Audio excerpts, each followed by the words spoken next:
राज्य सरकार तर कर्जमाफी करणारच आहे, परंतु आता केंद्र सरकारवर सुद्धा संयुक्त किसान मोर्चामुळे कर्जमाफी करण्याची वेळ आलेली आहे। जाणून घेऊयात सविस्तर। नमस्कार, मी ज्ञानेश्वर खरात पाटील। 20 साल होतं 2020, तेव्हा लाखो शेतकरी दिल्लीच्या सीमेवर धडकले होते। त्यांच्या सोबत होते ट्रॅक्टर, खाण्यापिण्याचं साहित्य आणि मनामध्ये निर्धार होता, जोपर्यंत आपल्या मागण्या मान्य होत नाही तोपर्यंत दिल्ली सोडायची नाही। आणि मागण्या काय होत्या? तर प्रमुख मागणी त्यांची ही होती की जे 3 कृषी विधेयके आणले होते, 3 कृषी कायदे आणले होते, ते सरकारनं मागे घ्यावे। आणि जवळपास 1 वर्षापेक्षा जास्त चाललेलं ते आंदोलन, आणि त्या आंदोलनानंतर केंद्र सरकारने घेतलेली माघार, आणि माघार घेतली तेव्हा 3 कृषी कायदे मागे घेतले होते।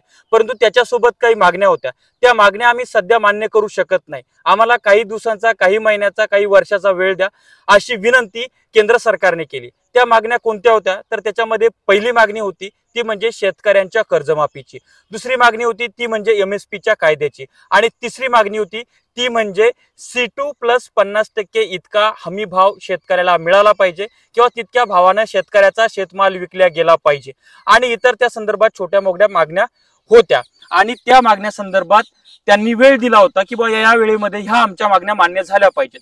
परंतु कृषी विधेयके मागे सरकारने घेतले, माननीय पंतप्रधान नरेंद्र मोदी यांनी तसं अनाउन्सिंग केलं, आणि त्यानंतर आंदोलन माघारी घेण्यात आलं। आंदोलन माघारी घेतल्यानंतर जवळपास आता 5 वर्षाचा कालावधी झालेला आहे, अद्यापपर्यंत केंद्र सरकारने त्यांच्या एकाही आश्वासनाची पूर्तता केलेली नाही।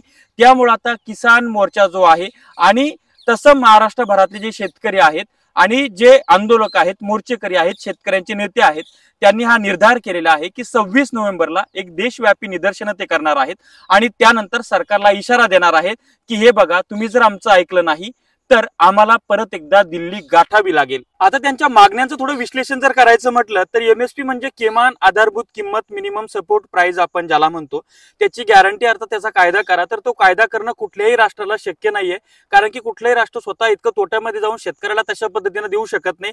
सध्या जर आपण नाफेड असेल किंवा CCI असेल, याची काय भूमिका, याच्यावरनं तुम्ही सर्वच पिकांचा जर कायदा करून त्या कायद्याच्या अनुसार जर करायला गेले तर कुठलाही व्यापारी तुमच्या कायद्याचं त्या ठिकाणी बंधन पाळणार नाही, आणि एकंदर ते अर्थशास्त्राच्या नियमानुसार योग्य नाही, त्यामुळे कुठल्याही सरकारला ते करता येणार नाही।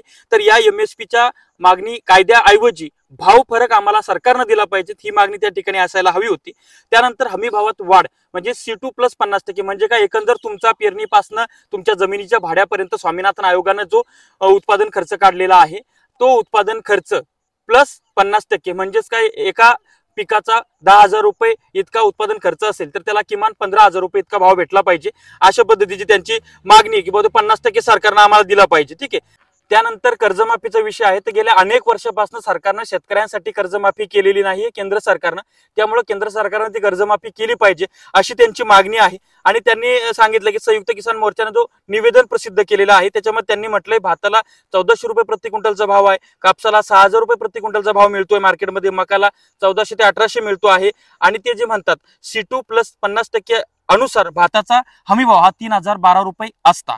आता काय आहे की जवळपास 786 शेतकरी आंदोलक त्या मागच्या वर्षीच्या आंदोलनामध्ये मारले गेलेत, आणि 380 दिवस हे आंदोलन चाललं, म्हणजे 1 वर्षापेक्षा दीर्घकाळ हे आंदोलन सुरू होतं, आणि ते आता 26 नोव्हेंबरला देशभर निदर्शनं करणार आहेत, आणि त्यानंतर त्यांची भूमिका ठरवणार आहेत। आतापर्यंत मोदी सरकारने 16.41 लाख कोटी रुपयाचं कर्ज हे उद्योगपत्यांचं कॉर्पोरेट क्षेत्रातलं माफ केलेलं आहे। किती? 16.41 लाख कोटी रुपये इतकं केंद्र सरकारनं व्यापाऱ्यांचं, उद्योगपत्यांचं कर्ज माफ केलेलं आहे, आणि गेल्या 11 वर्षात शेतकऱ्यांचा रुपयाही माफ केला नसल्याचं संयुक्त किसान मोर्चाच्या निवेदनात त्या ठिकाणी म्हटलेलं आहे। म्हणून आता परत एकदा देशाच्या बॉर्डरवर, म्हणजे देशाच्या राजधानीच्या बॉर्डरवर, राजधानी दिल्लीच्या बॉर्डरवर लाखो शेतकरी त्यांच्या ट्रॅक्टरसह, खाण्यापिण्याच्या साहित्यासह आणि त्यांच्या मनातल्या कर्जमाफीसह इतर मागण्यांच्या निर्धारासह परत आगेकूच करणार आहेत। पुढचे घडामोड काय होती ते आपण बघूयात, परंतु शेतकऱ्यांचा सशक्त दबाव गट सरकारवर असला पाहिजे। प्रेशर जोपर्यंत सरकारवर असणार नाही तोपर्यंत शेतकऱ्याचे चांगले दिवस येणार नाही, अन्यथा व्यापाऱ्यांचं, दलालांचं फोपावत राहणार आहे। तुमचे याविषयी काय मत आहे ते कमेंट्स करून सांगा। शेती माती संस्कृतीसाठी अशाच नवनवीन व्हिडिओसाठी चॅनल सबस्क्राईब करा, साईडला असलेलं बेल आयकॉन दाबा। तुर्तास थांबतो, आपली रजा घेतो। आपलाच ज्ञानेश्वर खरात पाटील, धन्यवाद।